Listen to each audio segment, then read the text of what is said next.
Hi data scientists, my name is Jessica, and today we're going to be looking at this question here. A simulation has already been done of a bag with 6 red, 6 blue, and 6 white marbles, where 2 marbles are drawn and stored in the data frame columns draw 1 and draw 2. The value of the data in the columns draw 1 and draw 2 are integers that represent a color.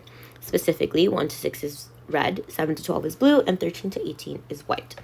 So we want to use the results of the simulation that's provided to us in a data frame called DF and write the code to calculate the estimated probability of drawing exactly 1 red marble and 1 white marble and store that value in prob. So we're given a data frame DF that contains all the results of the simulation. And so DF is going to look something like this. We have 2 columns, draw 1 and draw 2, which correspond to the first and second marble that's been drawn out of the bag. And each of the rows has integers that correspond to a color. So for example, in this first time that we've simulated our simulation, we've drawn 5 red. So we've drawn 1 red marble and 1 blue marble. And then here we've drawn 2 white marbles. Here we've drawn 2 blue marbles, and etc. So we want to find the probability of drawing exactly 1 red and 1 white. So in order to do that, we basically have to find the number of rows where our condition being this, is true, and divide it by the total number of rows in our data frame.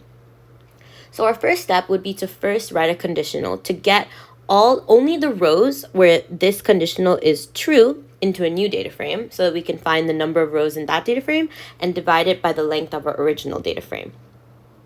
So what would our conditional look like? Well, since we want exactly 1 red marble and 1 white marble, we have 2 options. Either draw 1 can be red and draw 2 can be white, or the opposite could also be true. Draw 1 could be white and draw 2 could be red. In either case, we're drawing 1 red, 1 white.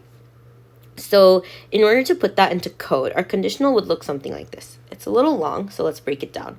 So we have DF, draw 1 is less than 7, and less than 7 means it's red, greater than 12 means it's white. So either draw 1 is less than 7, so it's red, and draw 2 is greater than 12, so it's white.